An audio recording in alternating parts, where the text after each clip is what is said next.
Good evening, guys. Today is November 20th, Sunday afternoon, just after 4 p.m. local time. And we are in San Bernardino, California, southbound 215, about to get on 10 West. It is time for another vlog, picking up again at the Walmart DC in Colton. You guys know how much we do our pickups there. Yeah, we do a bunch of pickups there on a daily basis there. Got another one here. It's actually got time to work with on it. It's actually due Thanksgiving Day. Be surprised if it actually delivers that day. I wouldn't, I'm kind of expecting it'll probably really deliver on Friday, but yeah, we'll see. Or maybe they'll ask about early delivery, which I won't be able to do because I don't have the hours to get there any sooner than Thursday. I have, and now ordinarily, if I didn't have HOS delays, at the time I'm picking this load up, I would normally be able to deliver it on Wednesdays, because it takes 3 shifts to get over there. It was about actually not even 1,700 miles from where I stopped in Palmdale. I did a 20-hour long break in Palmdale. 2 reasons there. One, I needed to get reefer fuel anyway, and that was a good spot along the way. I didn't want to deal with traffic issues over here on the 15th over about the Scales, and because there was traffic there yesterday, and and I didn't. I'd rather. It was convenient for me. I was already well within range where I could get to Harrisonville, which is where this load's going to be going to, within 3 shifts, and not very difficult shifts either. I mean, I have to put some quality miles in on each shift, but I don't have to put a lot of miles in, even from Palmdale to here and then over to Harrisonville. So, also though, because from there I would have just as soon gone to my house and done my break there. Come on, car, can't you speed up? My exit's coming up in half a mile, so I can't really go around him right now. And this guy's only doing 49. Alright, but anyway, yeah, everyone in my family still has COVID. In fact, I just found out from my wife just shortly ago that they are still testing positive, so I can't go anywhere near there right now. Alright, I'm going to be using the Rancho Avenue exit here like I always do. As I always mention here, everybody always likes to use Riverside Avenue, but I personally prefer this way.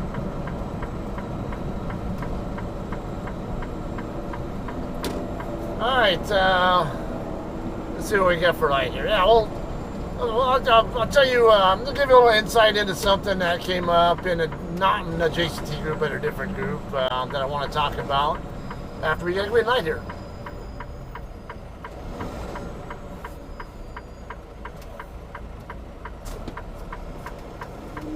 Alright, we are good here. Let's make our turn. Sun in my face is making it hard to see where my front of my tractor is in relation to the wall there. Alright, so Sierra England group. As you know, some of you guys might know, I am still a member in one of those groups. Want to address an issue that came up in there where a driver did not have the hours to work with. They were expected to go pick up a load that they could not deliver on time. They wanted to do a 34-hour reset. And alright, so I have plenty of experience in that area. Now, it's common for newcomers to the trucking industry. Now, I admire someone for having this kind of resolve to make sure the load gets delivered on time. However, if you don't have the hours to work with, you don't have to arbitrarily say, I can't take the load because I don't have the hours. Do what I do. I have this happen to me all the time here at JCT because I'm always running on recaps. if I don't have the hours to work with, I'll just tell them before I give any kind of reply on whether I want to take the load or not. Tell them, hey, just an FYI, the best ETA I can give you to the receiver is such and such date and time. You know, it's going to be the best case scenario, and I can't do any better than that. Then I'll tell them if you want me to pick the load up for you and get it moving for you, and then you can just worry about trying to find me a relay to repower it somewhere along the way. That's fine, but yeah, if I have the hours to get it picked up and at least moving, you know, where it's, you know, they don't lose the load to another carrier or have the load canceled on them or whatever because they're not picking it up and not meeting their contractual obligations with the customer, so be it. Because that's something that the trucking company has to deal with. They have to deal with, what is this in the middle of my lane?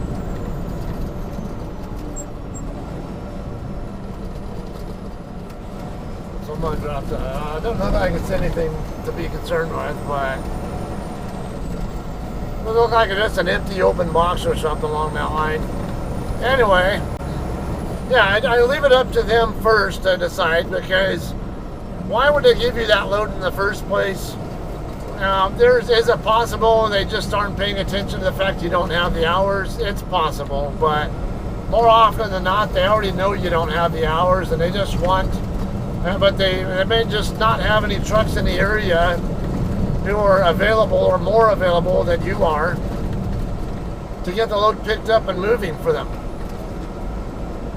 Yeah, so don't stress yourself out. Don't sit there and waste all your time trying to make phone calls and I can't take this on. I'm not freaking out. You know, just send a message on your ELD or whatever your communication system is, and just say, hey, just an FYI, I don't have the hours available to handle this load. Do you want me to pick it up anyway, or do you want to just find someone who's better fit for the load, if there is one? Most of the time here at JCT, I find that when I'm in that situation, I'm just the best truck available. Or maybe there aren't any other trucks at all except for me who they can commit to put on the load, and they just want someone to help get the load picked up and moving, and then they can worry about once it's moving, they can worry about trying to get it delivered on time by by having you swap with somebody somewhere along the way. It's not going to go against you if you can't make on-time delivery when you've already communicated, hey, I can't make on-time delivery. Don't freak out. Don't stress yourself out. You don't need that. It's not your problem to worry about. Your only problem is burn up your hours. If you have hours that'll work with it, run them. You know, you don't need a 34-hour reset. There are 3 situations where I'll do a 34 myself. And I will talk about those when we, let's say on the way out of here, I'll talk about those then, all right?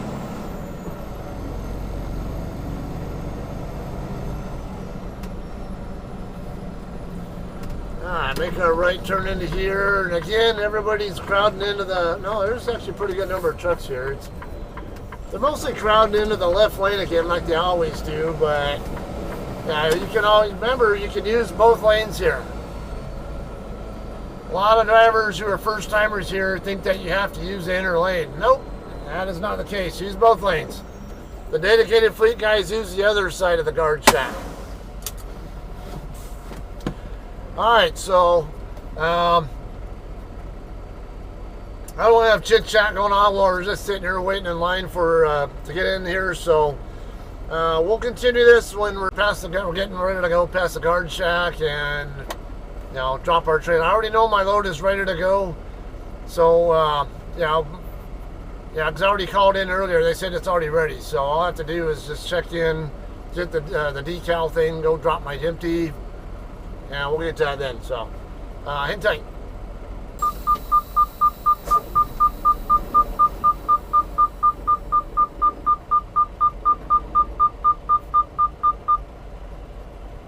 Alright guys, we were already checked in, or already gave her my pickup info, so she's probably giving me the decal now. Yeah, it's right there in her hand.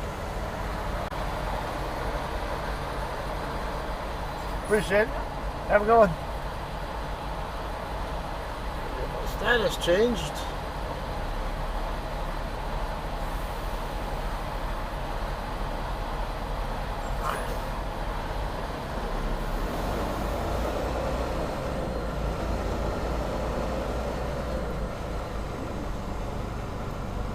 Alright, so yeah, we're gonna go drop her empty right now and then go around. She didn't say anything to me about whether it's ready or not, but I had already called the office earlier and they said it's ready, so pretty, yeah, I wouldn't say super safe to say it, but pretty safe to say that it's ready. Especially with the holiday coming up, I know they want to push to get things out of here so people can have their time off at home with their families for Thanksgiving. Yeah, so you got a lot of Walmart drop trailers sitting in the dock doors here right now. See how much, see if we have much for JCT drivers here. Usually you see a bunch of us here, at least, usually at least half a dozen of us here at any time. My experiences here. And I've been here many times. Yeah, there's one right there. There's two of them in a row right there. L4177 Echo and L4001 Bravo.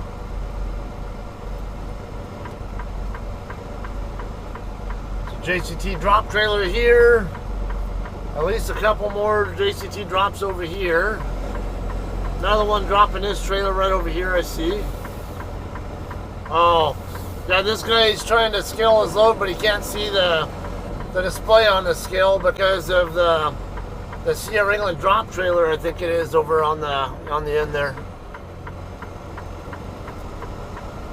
Delta 4291.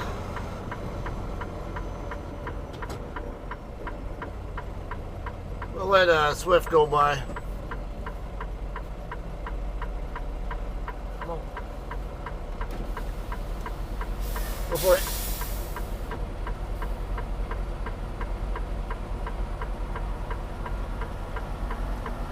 Can't tell if there's an opening in that next spot, so I might have to turn around and go for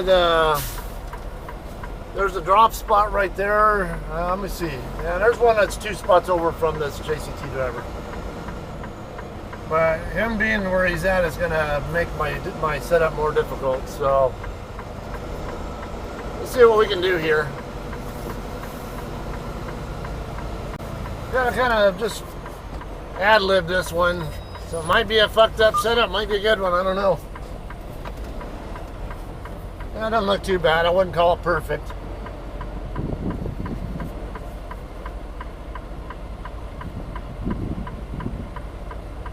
Alright, point it out in front of the spot, let it dive in on its own.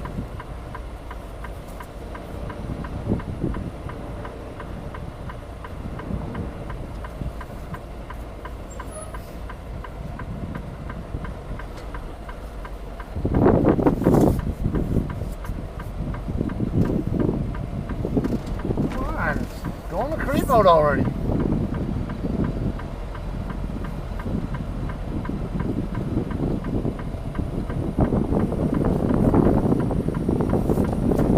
We have a winner. A little bit on the tight side over there. We'll get the tandems over this way a little bit more. Gotta watch that front end of that trailer though.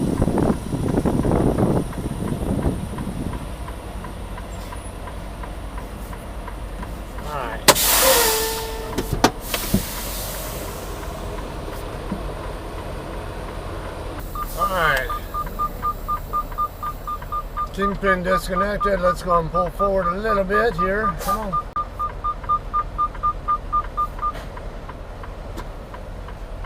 Drop my airbags down. Hey, this guy might be hanging out inside his trailer, inside his truck, I mean. Maybe waiting on the dock door or something, who knows.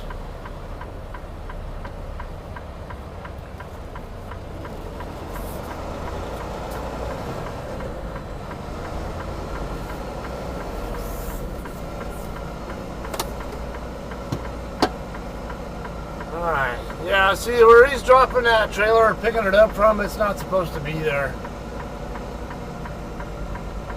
Yeah, it looks like he's cranking it up and getting it out of there, it looks like, so. Or actually, no, it looks like he's in a normal spot, but I think the fact that the tandems are all the way back, the trailer can't get all the way into the spot like it could if the tandems were forward.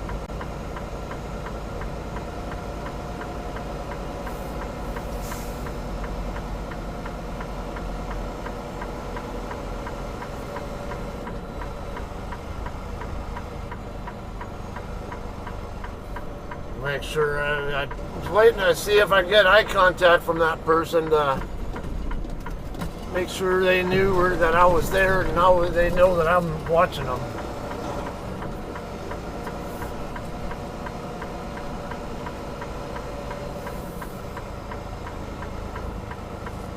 Someone dropped their empty JCT right here. That's weird. Got two of our trailers over here. Who do we got here? L3940 Bravo and 3936. So see, there's at least 4 other JCT drivers here right now beside myself. And I wouldn't be surprised if there are more here who will show up by the time I leave here.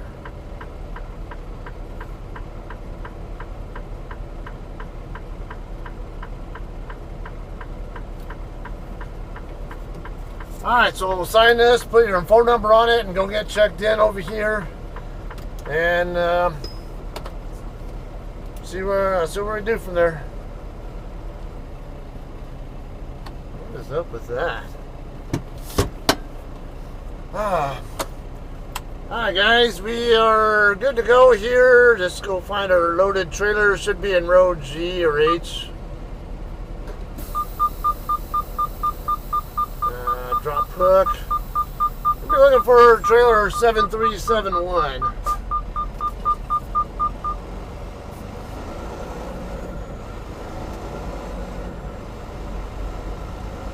Alright, so I had something funny come up. Yesterday, I think it was yesterday or the day before, one of my friends who used to drive for JCT had asked me about who was in a certain truck number,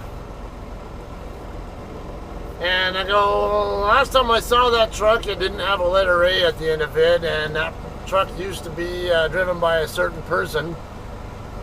He goes, oh yeah, well I just saw them and they had some weird trailer number. It was an H30 blah blah blah trailer number. You know, I'd never heard of a JCT trailer number like that. Usually our trailer numbers are always 4 digits. Usually always start with a 5, 6, or 7. I think I got rid of all the 5,000 trailers. I think they're all 6s and 7s left now. But yeah, this one is basically a Hirschbach trailer that he was asking about. Our loaded should be here in this row somewhere. Just gotta find it. I think this is that guy I just saw checking in, the one right in front of us. Here's my trailer right here. Yeah, he was looking at me like he recognized me, but so I don't know if he's seen my channel before. Yeah, it seems like this guy, the guy right over here, if he's the same guy I'm thinking of, who's just getting his paperwork at the same time as me. Come on. I want to feel pressure on there. I'm not feeling pressure. Let's raise our airbags up. Maybe I'll get pressure then. Yeah, we got pressure now. Now we'll go back in.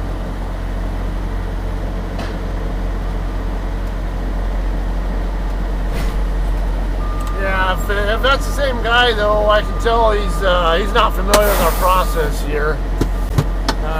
So it means he's newer to JCT. But alright, anyway, I'm gonna go ahead and get hooked up. I'm already hooked up. Let me finish hooking everything up and do my pre-trip and all that, and then we'll get out of here in a few. Alright guys, we are ready to go here. What's going on? Is this the same guy? I don't know. there's so that Covenant guy who was parked across the lane from me was he's trying to slide his tandems. He said it looked like, yeah, I guess he had picked his load up before he even got his bills for the load. Yeah, it sounded like it was a dropping hook or something. I don't know, maybe not a drop hook.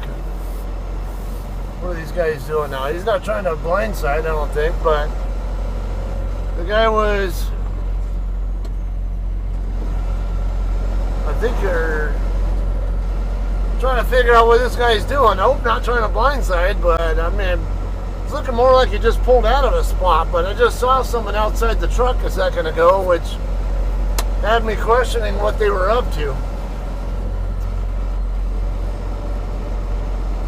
I'm going to go ahead and scale the load real quick. I don't think I'll need it though.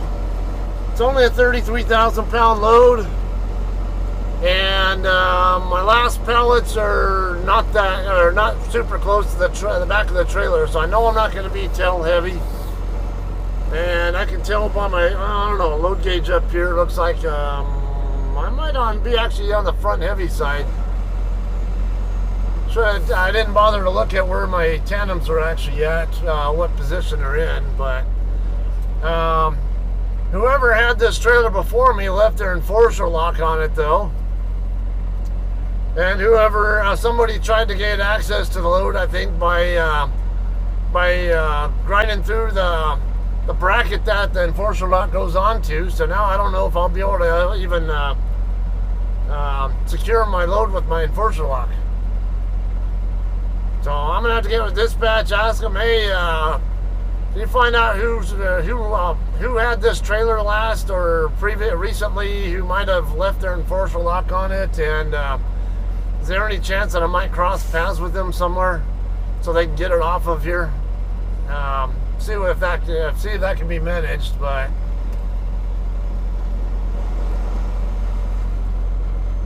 yeah, he's not super heavy either. Looks like he's just under 68,000 pounds.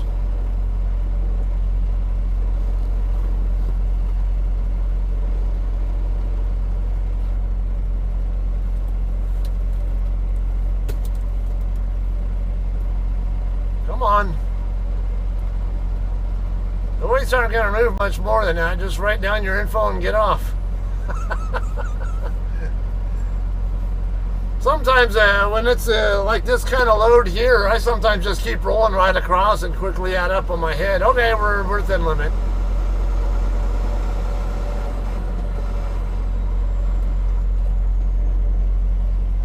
Just in case I end up needing to swap, though, I want to know what my weights are.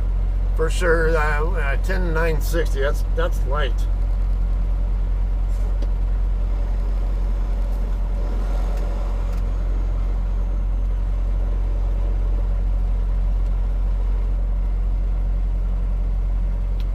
Yeah, we're only 41,380, so that's barely even, barely over 30,000 pounds on the drives.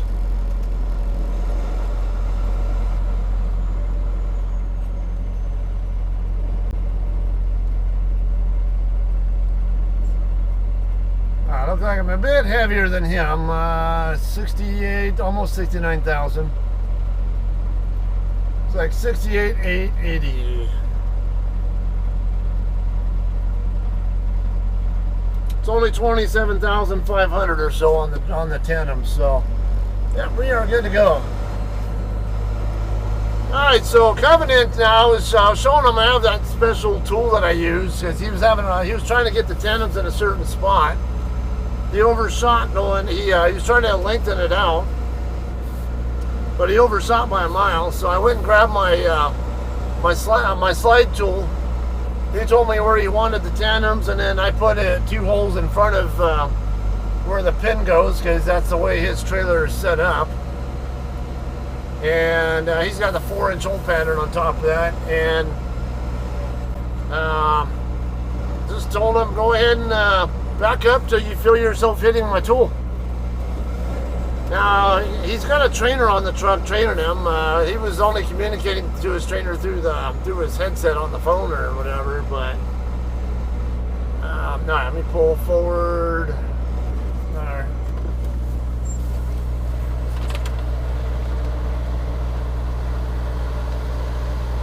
I'll get pulled forward for you. Sorry?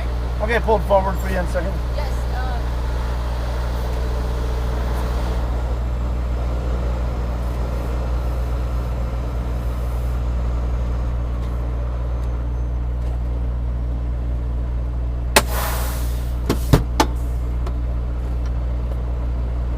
Go that way. Wrong gate.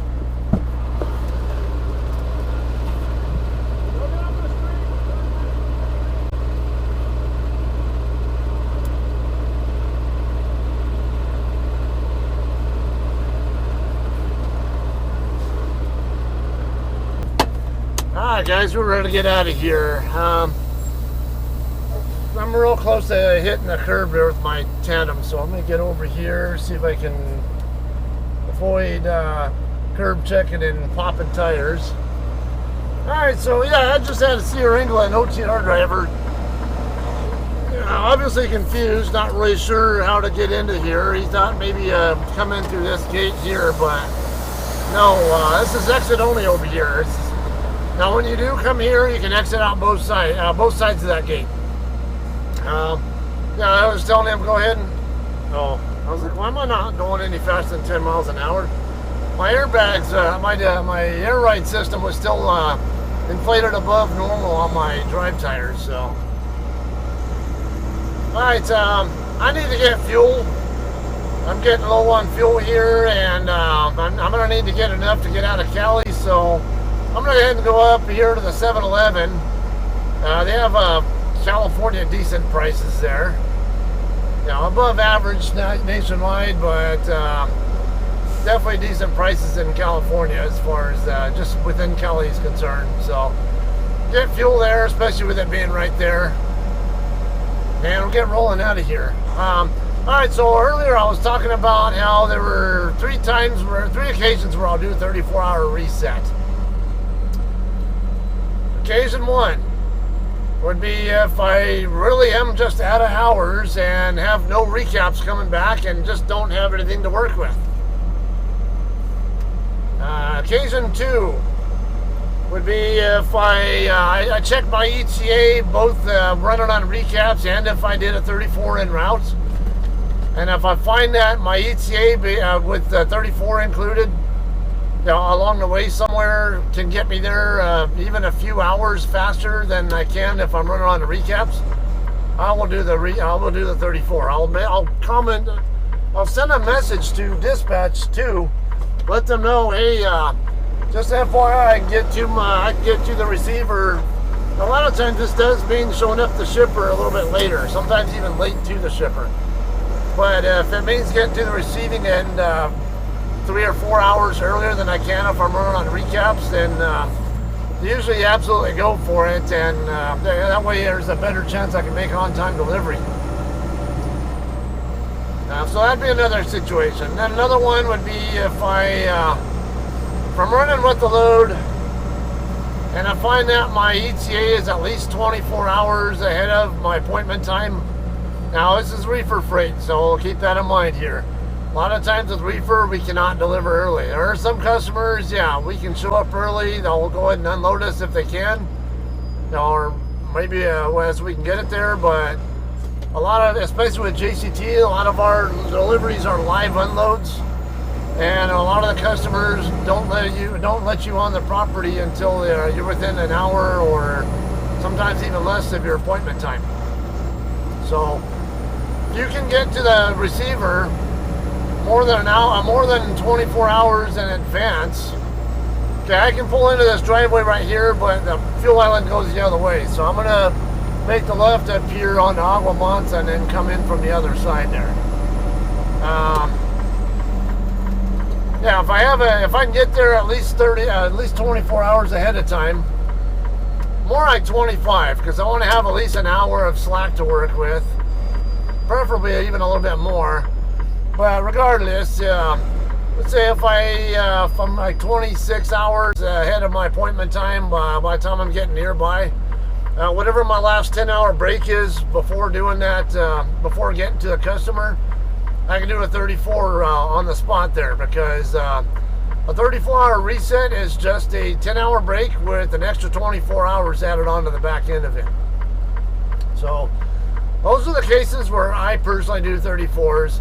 I do not decline loads based on not having hours. I always communicate it first, put her on the Qualcomm, during the daytime, and say, hey, I don't have the hours to cover this. I can get it, I can pick it up and get it moving for you, but that's about all I can do with it. I cannot make on-time delivery as long as it's communicated. You don't need to stress yourself out worrying about whether, about trying to get it there on time. Just work with that hours you have to work with. Keep it running as efficiently as you can. That way, if they can find a swap for you, then you leave the person who's swapping with you in the best position possible. Otherwise, like I said, don't worry about it. All right, anyway, that's going to be the end of this one here. Like I said, I'm just going to pull in here to the truck stop here, get fuel, and then head up to Barstow, and then head across I-40 from there, right? This delivers Thanksgiving Day. Probably should be early in the morning. Shouldn't have any problems getting it there on time. We'll see, though. So, all right, we'll probably see you guys in Harrisonville in the next video. And I might be able to sneak in things I see while trucking compilation for you along the way between here and there as well. We'll see how it goes. As you guys know, I do one video per 24 hours, generally speaking. So, all right. So that kind of gives you kind of an idea what to expect over the next couple days. All right, till then, we'll see you guys in Harrisonville or on the compilation. All right, see ya.